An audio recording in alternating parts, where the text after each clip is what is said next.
The nerds are today's wrestling fans, bro, because guess what? The nerds are the last ones to be hip and cool, bro. So the world has passed professional wrestling by, and they have no intention whatsoever, bro, of bringing it back up to speed. Let's talk about Vince McMahon documentary preview. There's a trailer out now as far as what the format's going to be, bringing in some interviews from other people, bringing in interviews from Vince McMahon. Vince, did the trailer show anything that made it look like it's going to be a hit piece or a smear campaign of Vince? Bro, I think a hit piece and smear campaign may be too harsh. I think, bro, what the goal is going to be by the end of this is Vince McMahon is no longer a part of this company. He is no longer involved in it. It is a new day. This is a new beginning on. I think that's what they're going to do. I don't think they're going to go out of their way to beat him up, but I do believe they're going to sever all ties. This is a new company, a new start, a new beginning on Netflix. And I think, bro, they feel they needed to make that separation before this show starts. What do you think, Ace? Yeah, I would tend to agree with Vince. I agreed with him on the first thing where it could be possibly portrayed as a hit piece. I think they'll take some digs and some shots, and I think they'll do enough to paint in a negative light and separate it entirely, but I don't think they're going to go to the depths and the recesses of hell that perhaps he either deserves or has earned. So I think it'll be a very PG version of the end of him in a verbal sense. Yeah, I mean, I know, Vince, that, you've been pretty defendant of the multiple smear campaigns against Vince McMahon as of late. Do you think that the WWE was very intentional about their timing as far as waiting until this come out post him retiring and having nothing to do with the company anymore? Bro, come on. Just as it was orchestrated to a T at WrestleMania. This is Triple H's. Then Stephanie came out. Oh, this is all done by design and all done by plan. So absolutely, yes. Yeah. Do you think we'll see Stephanie in the company again since Vince is out? Yeah, I do. What about you, Vince? I do, bro, because the kids are getting older. You know what I'm saying? I don't know if all their kids are out of the house yet. I doubt it. Yeah. But once they're out of the house and her mother duties are over, I think she's gonna get a little bit bored and want to get back in the business. I think so. Yeah. You think you know all the wrestling stories? There's more you haven't heard yet. Join us on Backstage Pass. Along those lines, a lot of people are rumoring that this new Moxley heel stable with Claudio Castagnoli, Pac, and Marina Shafir, trying to rid AEW of the ills and the irrelevant people or the untouchables, so to speak. Do you think that this could lead to Shane McMahon? The rumor is all this is with Shane McMahon being the mastermind of it all. What would AEW benefit if the payoff of this is Shane McMahon being at the helm, EC3? I mean, a trending topic for a couple hours, and then business as usual immediately afterwards, where everything gets dumbed down or stupid or over convoluted or taken too seriously, like the prestige of what title was it? The KTR title that was like FTW.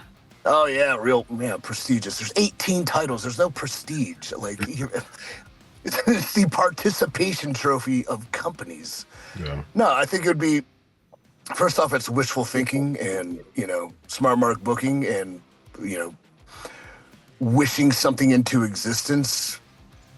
But at the end of it, if it were to be true, like anything in wrestling, it'll either deliver or it won't, and it most likely will be too overhyped and fall on deaf ears if nothing changes with how things are written, constructed, ordered, made, overseen, and enforced, which is a lot of issues I've routinely hear about the sort of backstage environment. Vince, what would make Shane McMahon different than the huge chest of former shiny new toys that Tony Khan's presented over the past 5 years? No, nothing, bro, because the only people watching wrestling are wrestling fans. Yes. That's it. Nothing. I mean, Chris, I said this a long time ago. Here's the problem, okay? The world in general has passed the wrestling business by. That's why you got all the nerds. The nerds are today's wrestling fans, bro, because guess what? The nerds are the last ones to be hip and cool, bro. So the world has passed professional wrestling by, and they have no intention whatsoever, bro, of bringing it back up to speed. Like I said, bro, what are we seeing? John Cena's farewell tour. We know The Rock is coming back. We got Taker's talking about one last match. Yeah. We're gonna keep going to that well and going to that well, bro. Deal. Yeah, exactly. Because the world has passed them by, bro. Yeah. It just seems like it seems like the world has passed wrestling by because wrestling spends too much time focusing on a niche to keep the niche, and now everybody else is gone. You know what I mean? It's like it's like a comedian having like a really good joke for a pocket of people in the crowd, and they laugh a whole lot, and he keeps focusing on the pocket of crowd, and then he looks up and like everybody else is gone. Bro, he's like, okay, let me go back to the pocket. Go ahead, Vince. Bro, when you think about it, and I know, EC3 runs his, Exodus, his own company. He's well aware of these things. But bro, when you think about it, okay, bro, they formed the Hurt Business during Black Lives Matter and never made any mention of it. Mm-hmm. They went through COVID, and COVID was never an issue. It was never. The entire world is dealing with COVID, but on this show, there's nobody in the arena. But we're not going to talk about COVID. Yeah. Then, bro, here's a perfect example, Chris. Chris, who's the female wrestler at AEW, the transgender? Nyla Rose. Why is that a secret? Bro, that is the biggest hot button. Oh, they've promoted her being trans. But I'm not. I'm talking about a storyline. I'm talking about females having an issue with her being in. I mean, Chris, we saw what happened at the Olympics. For this cancel culture. Remember what happened at the Olympics, bro, with the boxer? Yeah. Oh my God! Yeah. Like stuff like this is happening in the real world. Sure. That wrestling is freaking oblivious to, bro. Yeah. But the psychology behind wrestling fans is much different than the real world, man. They would be so, because they feel like they're a part of the family. The Attitude Era, Chris. Yeah, I know, but the thing is, it wasn't a casual. There's no casual audience in pro wrestling now, Vince. Like that doesn't exist. You know what I mean? Like that. It's a hardcore crowd who feels as if you say anything bad about the one thing that I breathe and live by, pro wrestling, I will cancel your butt and block you and never talk to you. And it's that serious for pro wrestling fans that if you say something, and we talk about that every week, Vince, as far as just this weird obsession, with pro wrestling fans about this pro wrestling product. EC3? Yeah, wrestling at its core, when done right, done well, and as I've been on every spectrum of fandom, and I've been on every spectrum of the industry, hardcore, work rate, star ratings, 5.4 stars out of 5, because that makes sense, to over-the-top, goofy, Vince Russo booked horse nonsense, like pro wrestling, when done right and delivering different flavors for different folks, is the coolest, and it's the best, and it's art, and it's athletics, and it's entertainment, and it's humor, and it's drama, and it's emotion, and it's moments, and it's the best. But nobody can do it right anymore, and it's sad to see, short of me. No, but like really nobody can see that big picture. And you talk about the cancel call, I'll cancel his butt and I'll block him, and like that's why people have to just boldly say, I don't care, shut up. Because first off, you're going to be there anyways, and you're going to buy tickets. Or if you don't buy tickets because you're poor and you don't work and you live in a basement, you're going to stream it illegal anyways. So you are negated. And now we have to reach out to the vast majority, because there is a market for something this awesome and this cool when it's done right and it's done well. And it's like, I don't watch it anymore. Stopped at Infinity War and Endgame, but like Marvel Universe is what wrestling should be, where you have the actions, you have the heroes, you have the villains, you have the fun, you have the goofy stuff, you have the very serious stuff. Like it encompasses all aspects of entertainment and emotion. And we can do that, but we don't, because we are afraid of whom exactly you mentioned. And it's that hardcore niche where you're telling a joke and like 3 people in the room laugh, but they're guffawing with laughter, and you keep making them laugh, and then the 500 other people in the place leave. And it's, dude, I was watching Deadpool and Wolverine, huge blockbuster, made millions and millions of dollars, and there were things that nobody was laughing at but me, that were probably geared to my weird, dark, twisted, degenerate sense of humor. And then there was things that were very modern and mainstream that everyone was laughing at, that I was like, it's okay, I guess.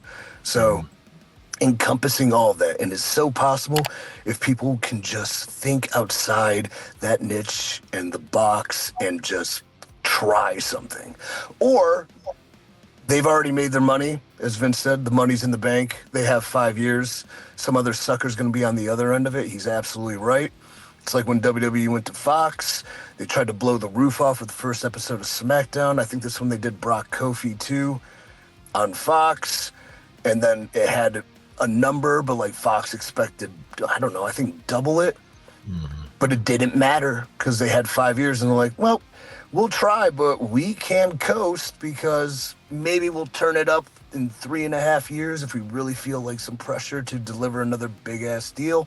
But there's going to be another sucker, and they can either be complacent, they can be the same, they can attract the same. It can be dwindling interest, dwindling houses, dwindling numbers, and sometimes the worst people in the world is the only diehard fans. Or they can boldly step into something, try something, bring back what has worked, evolve it to now, and wrestling can be, dare I say, cool again. Indeed. Well said, man. Well said. Thank you. So speaking of Mandela effect, man, there's a sucker born every minute that was wrongly attributed to P.T. Barnum. That's became a Mandela effect. Michael Cassius McDonald. He was one of the people that's the people attributed to. There's another person who was a enemy, who was like a business opponent of P.T. Barnum back in the day. And the point of that was he bought this exhibit called the Cardiff Giant, and he really speaking of wrestling, speaking of making something really big and causing people to come, he made this exhibit like the Cardiff Giant. He's, he used to be back in biblical days, and now he's here. You want to see the Cardiff Giant, and so he made it big. and people started to go into his exhibit in droves. Like, and then there was someone who was like a competitor of his that wanted the Giant. He would see people go in and say, man, there's a sucker born every minute, because the whole story was a hoax about this Cardiff Giant. And so that's where it's a sucker born every minute was attributed to. It wasn't P.T. Barnum saying it. It was the person saying it about the people going into the P.T. Barnum exhibit. So, you know, it's interesting, but that's what happens a lot with pro wrestling fans, man. It's a sucker born every minute. We got this big match between Ilya Dragunov and Sami Zayn for the Intercontinental Championship. It's going to be 5-star. It's going to be must-see. And there's a lot of people there's people looking at that and people getting the holy blank, and this is awesome. And it's like, Cardiff Giant once again, man. There's a sucker born every minute. So, yeah, we see that in pro wrestling nowadays, man. We got EC3. Thank you. Well said, too. Yeah. We got EC3. We got Vince Russo. We got me, Dr. Chris. This is the Wrestling Outlaws. Have a good night, everybody. Solo.